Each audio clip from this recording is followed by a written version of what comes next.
Minggu depan sudah tentu kita memberi tumpuan kepada beberapa perkara dan yang anda saksikan sebentar tadi itu adalah sedikit infografik yang kami kongsikan susulan daripada pengumuman yang dibuat oleh Kementerian Pendidikan Malaysia KPM oleh Menteri Kanan Pendidikan semalam, Datuk Dr. Aziz Jidin.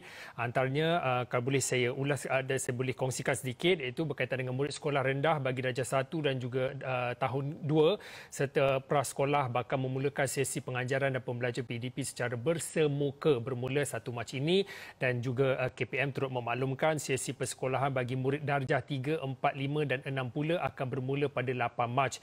Dan bagi pelajar sekolah menengah pula, sesi pembelajaran di sekolah secara bersemuka akan bermula pada 4 April melibatkan negeri Johor, Kelantan, Terengganu dan Kedah, sementara di negeri-negeri lain akan bermula pada 5 April. Dan sudah tentu fokus minggu depan kita nak beri tumpuan dan juga fokusnya kerana pada minggu depan iaitu pada Isnin lebih kurang dianggarkan 400,000 calon peperiksaan sijil pelajaran Malaysia ataupun SPM, sijil vocational Malaysia SVM dan juga sijil tinggi agama Malaysia STAM 2020 akan menduduki peperiksaan bermula pada Isnin depan. Dan untuk bercakap tentang perkara ini di talian secara Skype ialah Encik Anwar Ahmad. Encik Anwar Ahmad adalah pensyarah Pusat Kajian Kesejahteraan dan Pendidikan Komuniti Fakulti Pendidikan UKM.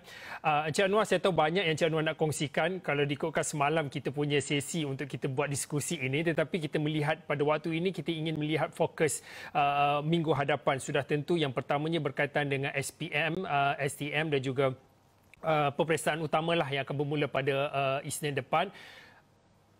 Kementerian Pendidikan telah pun mengumumkan beberapa inisiatif dan juga langkah yang diambil untuk memastikan jaminan keselamatan dan juga kesenangan bagi anak-anak ataupun murid-murid ataupun pelajar-pelajar ini menduduki peperiksaan dengan selamatnya. Mungkin sedikit daripada pandangan Encik Anwar boleh kongsikan sedikit sejauh mana SOP-SOP yang digariskan yang telah pun ditetapkan oleh KPM ini setidak-tidaknya dapat menurunkan kebimbangan ibu bapa untuk menghantar anak-anak untuk menduduki peperiksaan pada Isnin ini. Baik, terima kasih Saudara Fauzi. Terlebih dahulu kita nak ucapkan selamat maju jaya kepada calon-calon SPM yang akan mula menduduki peperiksaan mereka pada hari Isnin depan. Tahun ini, kohort 2020 akan mengambil peperiksaan dalam keadaan yang serba luar biasa. Tentu sahaja perkara ini perlu dilakukan sebab ini melibatkan masa depan mereka. Dan kita dah dengar semalam kenyataan daripada Menteri Kanan Pendidikan yang menyebut tentang beberapa perkara berkaitan dengan SOP dan sebagainya. Kita sambut baik. Saya rasa semua SOP itu memang perlu dilakukan dan sekarang ni bola sebenarnya di kaki pihak sekolah dan juga pihak pelajar untuk memastikan bahawa semua SOP itu dipatuhi, difahami dengan betul-betul sebab kita inginkan supaya peperiksaan yang akan dilaksanakan mulai minggu depan ini dapat dilaksanakan dengan baik. Berdasarkan SOP yang telah digariskan itu, saya rasa dia cukup teliti dan tentu sudah mendapat pandangan dan juga maklum balas daripada Kementerian Kesihatan dan MKN dan sebagainya. Dan saya rasa ibu bapa tak perlu bimbang dan risau sebab inilah masa untuk kita meningkatkan motivasi anak-anak kita, memberikan kata-kata semangat dan juga mententeramkan mereka, dan pada masa yang sama juga kita tidak boleh ambil mudahlah tentang SOP. Dan pihak sekolah saya sangat percaya guru-guru kita adalah orang yang sangat memberi komitmen yang tinggi kepada pelaksanaan peperiksaan mulai minggu depan, insya-Allah. Okey, itu berkaitan dengan pelajar-pelajar ataupun murid-murid yang akan menduduki peperiksaan yang seperti yang disebutkan tadilah. Tetapi bila kita melihat kepada apa yang diumumkan oleh KPM dan juga beberapa keputusan yang telah dibuat KPM kebelakangan ini, ada beberapa pihak berpandangan keputusan yang bertukar-tukar ini daripada PDP ke PDP secara bersemuka. Mungkin Encik Anwar boleh kongsikan bagaimana kita boleh melihat dan juga menilai emosi dan juga psikologi anak-anak ini apabila mungkin ada setelah beberapa minggu dan juga bolehlah dikatakan hampir sebulan PDP di rumah, PDPR berlangsung di rumah ini, mereka sudah membiasakan diri dan juga menyesuaikan diri. Tetapi bila diumumkan semalam akan PDP secara bersemuka akan bermula pada Mac dan juga April, sejauh mana emosi dan juga psikologi anak-anak ini bila ada keputusan terbaru ini, Encik Anwar? Baik, betul. Sabozi. Terlebih dahulu saya nak sambut baik dulu tentang pembukaan semula sekolah. untuk tahun 1, tahun 2, kemudian tahun 3, 4 dan 5 dan 6, kemudian sekolah menengah. Pada itu adalah perkara asas yang saya rasa hampir keseluruhan rakyat Malaysia memberikan positif, memberikan respon positif dan itulah yang sepatutnya dilakukan. Tetapi mungkin apa yang dilakukannya mungkin terlewat daripada apa yang kita harapkan. Sepatutnya telah dilakukan lebih awal dengan mengambil kira SOP yang ketat. Baik.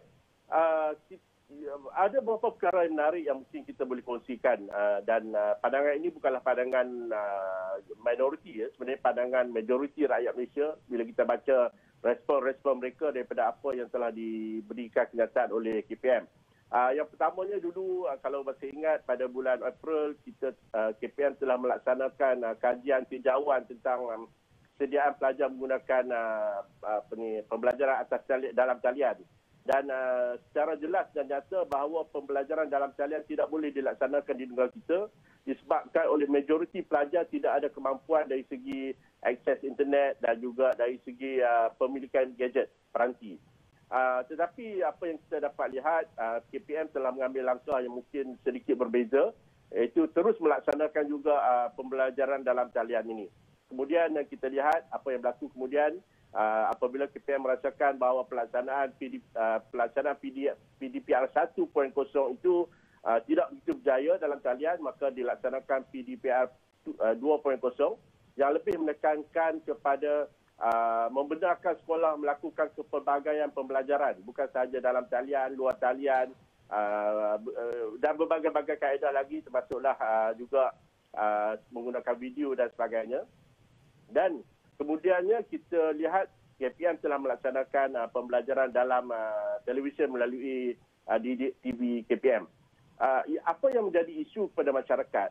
Mungkin semua usaha ini adalah usaha yang baik daripada KPM. Tapi dari segi pelaksanaan itu telah menimbulkan banyak reaksi yang tidak begitu mengembirakan kita. Di saat kita gembira sekolah dibuka semula, tapi banyak persoalan yang timbul. Misalnya mengapa kita baru saja melancarkan didik TV KPM beberapa hari yang lepas, kemudian semalam telah diumumkan sekolah dibuka semula. Jadi macam perbezaan itu jaraknya tidak begitu jauh, kurang daripada 72 jam mungkin.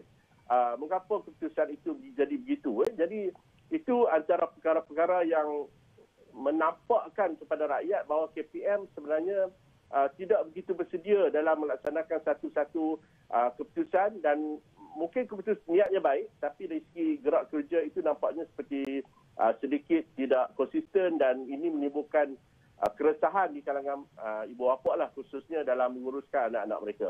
Jadi apapun saya rasa dengan keputusan membuka sekolah ini, saya harap benda ini akan berterusan, dan mungkin kita boleh bincangkan nanti ada beberapa isu yang patut KPM lihat dalam proses pembukaan sekolah ini. Pada pandangan Cik Anwar, seperti yang Cik Anwar kongsikan tadi di perjawapan tadi, menjelang pada pembukaan nanti pada awal Mac dan juga April bagi sekolah menengah, bagaimana respon daripada ibu bapa kalau melihat kepada tahun lepas setelah ditutup kemudian dibuka semula, peratusan ibu bapa untuk menghantar anak-anak itu sekitar dalam 30% sahaja. Itu jumlah yang begitu rendah ya. Tetapi melihat kepada apa yang akan datang ini, PDP secara bersemuka dalam Perintah Kawalan Pergerakan 20.0 ini, bagaimana jaminan telah diberikan oleh KPM semalam oleh Menteri Kanannya sendiri, Datuk Dr. Razi Jidin, SOP yang ketat digariskan, tetapi bagaimana reaksi nanti bagi ibu bapa? Adakah masih mereka bimbang dengan keselamatan dan juga keselamatan dan secara keseluruhannya untuk anak-anak mereka? Ya, jaminan itu satu yang baik, tapi jaminan itu tidak membuktikan apa-apa buat masa ni kan. Jadi kita mengharapkan tindakan. Apakah tindakan-tindakan yang boleh dilihat sebagai satu jaminan? Misalnya keputusan untuk membenarkan semua pelajar daripada tahun 1 hingga tahun 6 berada di sekolah mulai 8 Mac itu dilihat sebagai satu keputusan yang mungkin merisaukan ibu bapa, sebab jumlah pelajar yang akan berada di kawasan sekolah itu menjadi sangat ramai dalam keadaan kapasiti penuh. Ini menimbulkan kerisauan ibu bapa. Kalau kita lihat di beberapa buah negara, mereka mengamalkan penggiliran. Misalnya sebab ini dapat mengurangkan risiko penularan. Supaya bilangan pelajar yang berada di sekolah pada satu masa itu dapat dikurangkan. Kalau penggilirannya misalnya tahap satu hari, tahap 2 hari yang seterusnya, maka kita dapat mengurangkan sekurang-kurangnya 50% daripada masalah ataupun bilangan pelajar yang berada dalam satu kawasan. Jadi pelaksanaan pembukaan sekolah ini walaupun tindakannya betul, tepat pada masanya, tetapi kaedahnya itu saya rasa perlu dikemaskinikan supaya dia boleh meyakinkan ibu bapa bahawa KPM benar-benar menjamin keselamatan, kesihatan anak-anak mereka. Memang merisaukan sebenarnya bila kita lihat balik ini anak-anak kecil umur 7 tahun, 8 tahun, walaupun mereka ini boleh diberi nasihat, teguran dan sebagainya, tapi dalam jumlah yang sangat besar, dia tetap menimbulkan masalah pemantauan oleh guru-guru yang berada dalam bilik darjah. Kalau kita bayangkan kalau bilik darjahnya 40 orang, 35 orang misalnya, bagaimanakah guru dapat memantau SOP dalam keadaan bilik darjah itu padat dengan pelajar?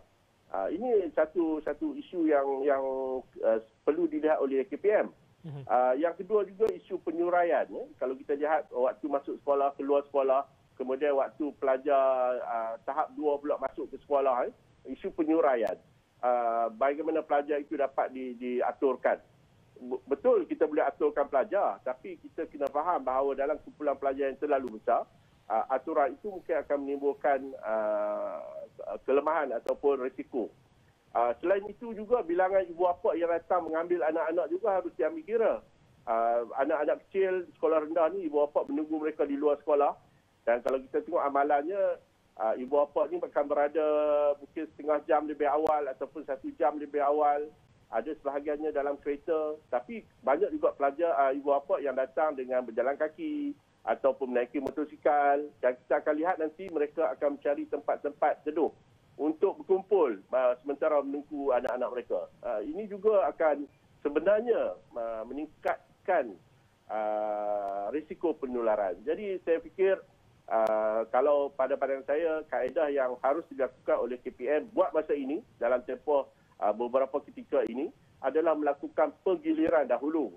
Walaupun ada isu logistik, isu kekurangan guru dan sebagainya, tapi itu boleh dilakukan secara perlahan-lahan.